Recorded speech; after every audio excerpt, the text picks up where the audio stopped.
Dans cette vidéo, nous allons faire un exemple d'estimation d'une moyenne de population par intervalle de confiance. Pour comprendre ce qui suit, vous devez déjà avoir vu le théorème central limite dans le cas d'une moyenne.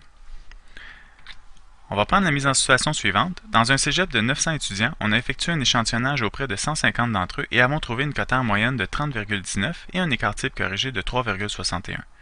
Estimons à l'aide d'un intervalle de confiance à 90% la cotère moyenne de tous les étudiants du collège. Donc, ce qu'on a, c'est on a la moyenne pour un échantillon de 150 étudiants, ainsi que l'écart type, et on aimerait, à partir de cet échantillon-là, estimer la moyenne de tous les étudiants, la cotère moyenne de tous les étudiants du collège. C'est sûr qu'on ne sera jamais sûr à 100%, mais on aimerait être sûr, disons, à 90% de notre estimation. On va écrire ce qu'on sait d'abord. Donc, on sait que la moyenne de l'échantillon est 30,19, que l'écart type corrigé donc de l'échantillon est de 3,61. La population étudiante est de 900. Notre échantillon est de 150. Et là, c'est là qu'il faut vérifier le théorème central limite, la condition d'application du théorème central limite. Est-ce que l'échantillon est plus grand ou égal à 30? Oui, c'est le cas, donc la condition d'application du théorème central limite, TCL pour théorème central limite, est respectée. Qu'est-ce que ça veut dire, ça? Ça veut dire que la distribution des moyennes d'échantillons, x bar, donc la distribution des moyennes d'échantillons, se comporte comme une loi normale de moyenne mu x bar et sigma x bar à la 2. Mu x bar, c'est quoi? Mu x bar, selon le théorème central limite, c'est la même chose que la moyenne de la population. Donc, mu x bar, c'est la moyenne des moyennes est égale à la moyenne de la population. Mais c'est ce qu'on cherche. Donc, on ne l'a pas. Et sigma x bar, ça, on est en mesure de le calculer selon le théorème central limite. C'est ce qu'on va faire. Sigma x bar se calcule sigma sur racine de n. Là, on doit vérifier est-ce qu'il y a un facteur de correction ou non. Donc, on doit vérifier est-ce que la population est plus grande ou égale à 20 fois la taille de l'échantillon. Dans ce cas-ci, on a 900, la taille de la population. Est-ce que c'est plus grand ou égal à 20 fois 150 qui est la taille de l'échantillon? Dans notre cas, on a 900 qui n'est pas plus grand ou égal à 3000, ce qui veut dire que automatiquement, il faudra rajouter le facteur de correction suivant qui est racine de n-n sur n-1. Là, une autre chose aussi à observer, c'est que le sigma, on ne l'a pas. Sigma, ça c'est l'écart type pour la population. On a seulement l'écart type pour un échantillon. Donc, ce qu'on doit faire, dans notre cas, on doit faire une approximation. On va approximer le sigma par l'écart type corrigé de notre échantillon. On fait le calcul, donc on remplace l'écart type 3,61, racine de 150, on remplace toutes les choses là-dedans et on obtient un sigma x bar qui vaut 0,2692. On garde ça en banque, on met ça de côté. Dans l'énoncé, on nous dit qu'on veut un niveau de confiance à 90%. Qu'est-ce que ça veut dire? On sait que la distribution des cotères moyennes suit une loi normale de moyenne mu x bar et d'écart type sigma x bar. On a donc la distribution suivante, centrée en mu. Mu ou mu x bar, c'est la même moyenne selon le théorème central limite. Le niveau de confiance nous dit que autour de la moyenne, je devrais avoir 90% des cotères moyennes.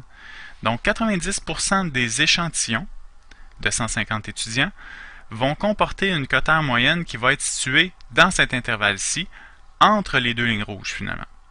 Mais là, c'est dur de travailler avec une loi normale dont on ne connaît pas la moyenne. Ce qu'on va faire, c'est qu'on va tout transférer en code Z pour pouvoir utiliser la loi normale centrée réduite. Donc la moyenne étant au centre, la moyenne va devenir 0. Finalement, on va la reconvertir en faisant la formule de la code Z pour calculer la code Z, valeur moins moyenne divisée par l'écart type. Et à ce moment-là, la moyenne qui est au centre va tomber à 0. Et les deux lignes rouges ici, les deux valeurs qui vont définir mon intervalle de 90%, qui vont définir la zone où j'ai 90% des valeurs des cotères moyennes, là, à ce moment-là, je vais juste traiter ça en code Z. Et là, on sait qu'avec la loi normale centrée réduite, on sait que entre moins Z et Z, entre moins 1,64 et 1,64, ça, on peut trouver ça avec une table de loi normale ou avec Excel. On sait qu'on a 90% de la superficie de la courbe qui est entre moins 1,64 et 1,64. Cette distance-là ici, la distance entre 0 et 1,64, c'est l'écart. On appelle ça un écart, on va le noter par E. Mais ça, on va ramener ça dans le contexte. Dans le contexte, on veut savoir l'écart est de combien selon la situation quand je suis dans une loi normale mu x bar sigma x bar à la 2. Donc, pas en code Z, là, quand je travaille avec des cotes R. Donc, dans ma situation, c'est des cotes R, donc je veux travailler avec des cotes R. Donc, je veux avoir l'écart en cote R, pas en code Z, mais en cote R. Si je sais que mon écart ici est de 1,64 en code Z, qu'est-ce que ça veut dire 1,64 en code Z? Ça veut dire 1,64 fois l'écart type au-dessus de la moyenne. Ça veut dire qu'à partir de ma moyenne ici, j'ai 1,64 fois l'écart type. Si j'ai mettons que j'avais eu 2, ça veut dire que j'aurais été à 2 fois l'écart type au-dessus de la moyenne. Si j'avais eu 1, j'aurais eu un écart type au-dessus de la moyenne. Mais là, maintenant, j'ai 1,64, donc j'ai 1,64 fois l'écart type au-dessus de la moyenne. Et quel écart type on va utiliser? Il faut se ramener à l'écart type qu'on utilise pour la loi normale en question, donc sigma x bar. On n'utilisera pas S ou sigma, on va utiliser sigma x bar qui est celui de la loi normale qu'on traite. Ensuite, on fait 1,64 fois 2692 qui nous donne 0,4415. Ce chiffre-là, 0,4415, qu'est-ce qu'il signifie? Il signifie que dans 90% des échantillons de 150 étudiants que je vais prendre, la moyenne que je vais calculer dans cet échantillon-là, quand je vais faire la différence par rapport à la moyenne de la population, donc la différence entre la moyenne de la population et la moyenne de l'échantillon, va être d'au plus 0,4415 dans 90% des échantillons que je vais prendre de 150 étudiants. Il y en a beaucoup des échantillons de 150 étudiants parmi 900 étudiants. Donc, dans 90% des cas, l'écart entre les deux, la vraie moyenne, je vais l'appeler la vraie moyenne, c'est la moyenne de la population, et la moyenne de mon échantillon va être d'au plus 0,4415. Ça aussi, le E, l'écart, on peut appeler ça aussi une marge d'erreur. Une marge d'erreur qui se calcule tout simplement Z fois sigma x bar. Donc, c'est peut-être plus facile des fois éventuellement de parler de marge d'erreur et de le calculer de cette façon-là, ça va être plus direct. Ensuite, tout ce qui me reste à faire, c'est construire l'intervalle de confiance. Comment on fait ça? On prend la moyenne de notre échantillon, on soustrait la marge d'erreur qu'on avait, donc 30,19 moins 0,4415, qui me donne 29,75. On fait la même chose maintenant.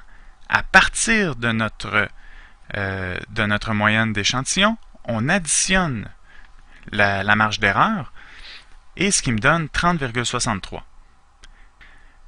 La conclusion, il y a donc 90% de chances que la cote R moyenne de tous les étudiants du cégep se situe entre 29,75 et 30,63.